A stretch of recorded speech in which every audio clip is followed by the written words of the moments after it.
오늘 말씀 구약성경 1077페이지 예레미야서 17장에 있는 말씀을 볼 차례입니다.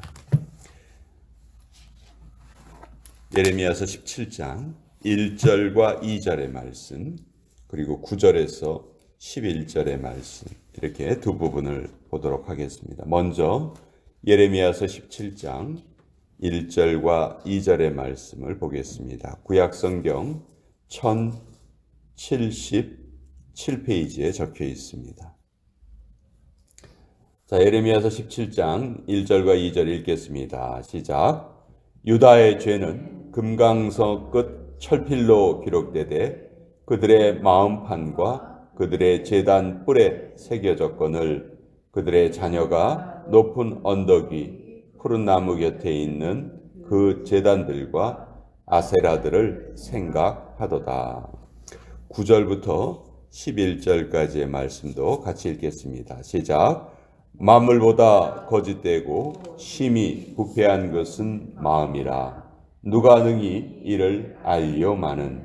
나 여호와는 심장을 살피며 폐부를 시험하고 각각 그 행위와 그의 행실대로 보응하나니.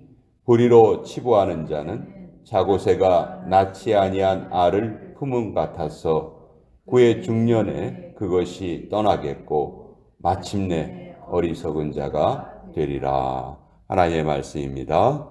아멘. 자, 예레미야 선지자, 다니엘 선지자, 에스겔 선지자, 이 세 선지자는 동시대에 살았습니다. 그렇지만 각각 다른 상황에서 하나님의 말씀을 전하죠. 저희가 어렸을 때에는 극장에 가보면은 스크린이 하나밖에 없었어요. 근데 미국에 와보니까 극장도 크기가 커서 스크린이 여러 개 있더라고요. 지금은 뭐 한국도 아주 극장이 큰 것들이 많이 생겨가지고 한 곳에 가서 여러 편의 영화를 볼 수 있도록 그렇게 극장이 커졌습니다. 마치 예레미야, 에스겔, 다니엘 이 세 사람은요, 지금 극장에 가보면은 A라는 곳, B라는 곳, C라는 곳 다 다른 영화를 상영하잖아요. 마치 그것처럼 동시대를 살았지만 다른 상황에서 하나님의 말씀을 외쳐요. 예레미야는 남유다가 망할 때 남유다에 있었습니다. 반면에 다니엘과 에스겔은 이미 바벨론의 포로로 끌려가 있었어요. 그런데 포로로 끌려가서도 그 두 사람의 삶이 좀 다르죠. 다니엘은 왕궁에서 살게 됩니다. 반면에 에스겔은 포로들이 모여 있는 곳, 어떻게 보면 강제 노동하는 곳이죠. 그런 곳에 에스겔이 살게 돼요. 이 세 사람이 처한 위치, 상황 다 달랐어요. 그렇지만 메시지는 다 똑같았습니다. 유다가 곧 망한다. 유다가 망하니 망하는 것이 이것이 하나님의 뜻이다. 이렇게 외쳤어요. 자, 근데 그 망하는 이유도 다 똑같이 말씀을 합니다. 오늘 17장 1절에 보면 이렇게 돼 있죠. 유다의 죄는 금강석 끝 철필로 기록되었다. 여러분, 금강석은 다이아몬드, 지구상에 존재하는 물건 중에서 가장 단단한 물건이 다이아몬드죠. 그것으로 기록이 되었다. 그래서 그들의 마음판과 제단 뿔에 새겨졌다. 이렇게 말합니다. 자, 그렇게 단단한 것으로 새겨졌다는 것은 이 죄라는 것이 벌써 유다 백성들의 마음을 완전히 장악하고 있다. 그것을 말하는 것이죠. 근데 마음판에 기록됐다는 건 알겠는데 제단 뿔에 새겨졌다는 것은 무슨 표현인가? 이 제단 뿔은 그 성전에 들어가면은 처음 보게 되는 것이 번제단이에요. 그 번제단에 그 제물을 죽여가지고 그 제물을 고개를 태우잖아요. 근데 그 번제단이 직사각형 모양으로 되어 있습니다. 그 직사각형의 네 모서리에 뿔이 이렇게 나와 있어요. 뿔을 장식을 해놨어요. 그래서 이 제단의 뿔에 이제 계속해서 기름을 바르면서 그 제단불을 정결케 하죠.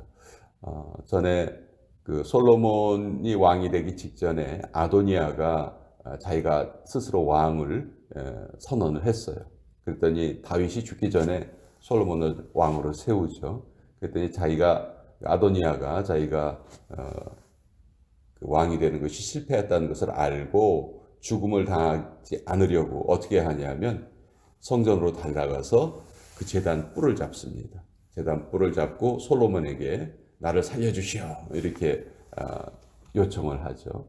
제단의 뿔을 잡고 있는 자는 죽이면 안 된다 하는 그런 말이 있었어요. 그래서 그때 이제 아도니아가 목숨을 건지게 되죠. 솔로몬이 좋다 살려주겠다. 그렇지만 앞으로 또 다른 마음을 품으면 그때는 내가 가만두지 않겠다. 그래서 이제 아도니아가 살아난 적이 있었는데 이 제단 뿔에까지도 이렇게 신성한 제단 뿔에까지도 이스라엘의 죄악이 새겨졌다. 무슨 말이냐면 제사를 지내면서도 실제로 하나님을 경외하는 마음으로 제사를 지내는 것이 아니고 마음이 우상에게 가 있었다. 이런 말이죠. 그래서 2절에 보면 그들의 자녀가 높은 언덕이 푸른 나무 곁에 있는 그 제단들과 아세라들을 생각하도다. 마음은 다른 곳에 가 있다는 것이죠. 우리 그런 속담이 있잖아요. 마음이 콩밭에 가 있다. 그런 속담이 있는데 이것이 바로 이스라엘이 유다가 멸망당한 결정적인 죄다. 하나님을 섬기지 않고 헛된 것에 마음이 가 있었다는 것이죠. 여러분, 예나 지금이나 사람들의 삶이 바뀌질 않습니다. 똑같은 것 같아요. 9절은 우리가 너무도 잘 아는 그런 유명한 말씀입니다. 만물보다 거짓되고 심히 부패한 것, 그것이 뭘까? 우리는 쓰레기장을 생각할 수도 있고 오물을 생각할 수도 있고 그렇지만 성경은 그것이 아니고 사람의 마음이 가장 더럽고 부패했다.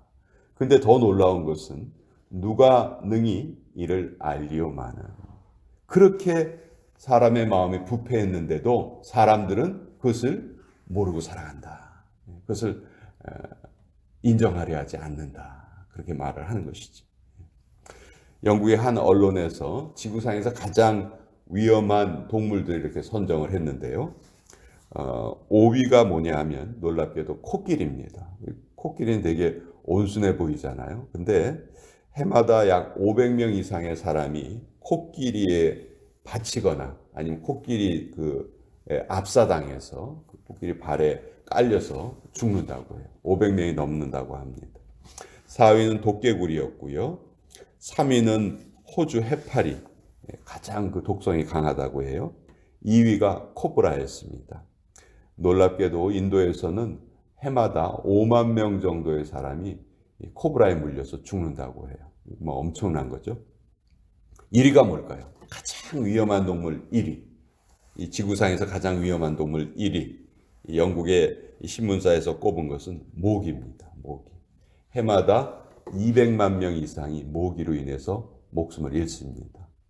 모기 우리가 보기에는 아무것도 아닌 것 같은데 그것 때문에 그렇게 많은 사람들이 목숨을 잃는다고 해요. 근데 이 기사를 보고 수많은 사람들이 댓글을 남겼습니다. 뭐라고 댓글을 남겼냐면 인간이 왜 빠졌냐? 인간이 일이다. 이 지구상에서 가장 위험한 동물은 인간이지 다른 것이 아니다. 왜? 만물보다 거짓되고 심히 부패한 마음을 가지고 있는 존재가 바로 인간이라는 것이죠. 여러분, 동물들은 본능에 의해서 행동을 해요. 누구를 죽이는 것도 배가 고파서 잡아먹으려고 죽이는 거지. 본능이거든요. 근데 우리 인간은 본능에 의해서 살 때 보면은 악한 마음이 거기 같이 들어가 있어요. 과장이 아닙니다. 그래서 신앙의 출발은요, 내 마음이 부패되어 있다 하는 것을 깨닫는 데에서 우리 믿음이 출발을 합니다. 사도 바울이 이것을 깨달았어요. 사도 바울의 고백 중에 죄인 중에 내가 괴순이라 그런 고백이 있어요. 얼마나 우리 존재가 하나님의 은혜로 새롭게 되기 전에는 우리의 마음이 아무리 겉으로 안 그런 척 해도 얼마나 더러운지 우리 자신이 너무나 잘 알고 있습니다. 사람들이 다 속마음하고는 다른 표정을 짓고 살아가고 있죠.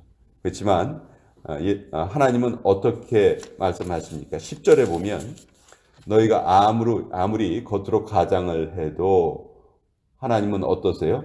10절에 나 여호와는 심장을 살피며 폐부를 시험한다. 우리가 무슨 생각을 하는지 어떤 의도로 그런 행동을 했는지 다른 사람을 몰라요. 그렇지만 하나님은 다 알고 계시다는 거죠. 자, 그러면 왜 인간의 마음이 이렇게 거짓되고 부패했을까요? 여러분, 생명이 없는 것은 썩습니다.